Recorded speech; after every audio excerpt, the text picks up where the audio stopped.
در حقیقت انسان سایہ کی طرح چلتا پھرتا ہے، یقیناً وہ فضول گھبراتے ہیں، وہ ذخیرہ کرتا ہے اور یہ نہیں جانتا کہ اسے کون لے گا۔ اے خداوند، اب میں کس بات کے لیے ٹھہرا ہوں؟ میری امید تجھ ہی سے ہے۔ مجھ کو میری سب خطاؤں سے رہائی دے، احمقوں کو مجھ پر انگشت نمائی نہ کرنے دے۔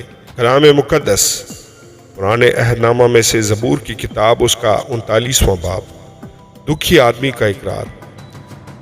میں نے کہا، میں اپنی راہ کی نگرانی کروں گا تاکہ میری زبان سے خطا نہ ہو۔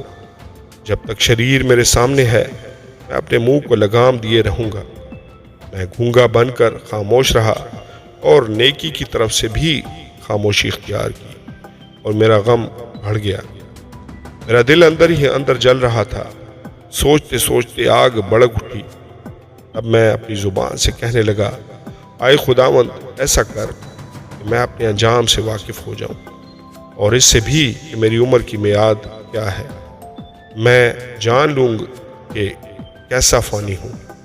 دیکھ، تو نے میری عمر بالشت بھر کی رکھی ہے، اور میری زندگی تیرے حضور بے حقیقت ہے۔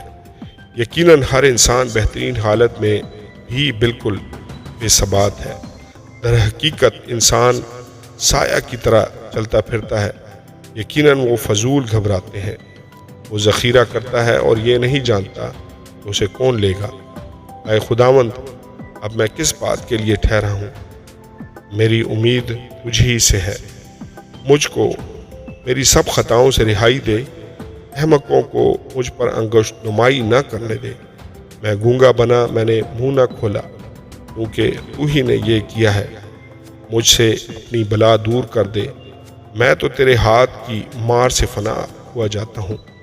جب تو انسان کو بدی پر ملامت کر کے تنبیہ کرتا ہے تو اس کے حسن کو پتنگے کی طرح پناہ کر دیتا ہے۔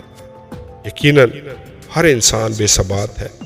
اے خداوند، میری دعا سن اور میری فریاد پر کان لگا۔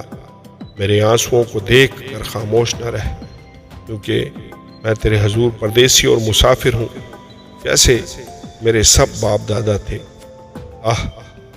مجھ سے نظر ہٹا لے تاکہ تازہ دم ہو جاؤں، اس سے پہلے کہ رحلت کروں اور نابود ہو جاؤں۔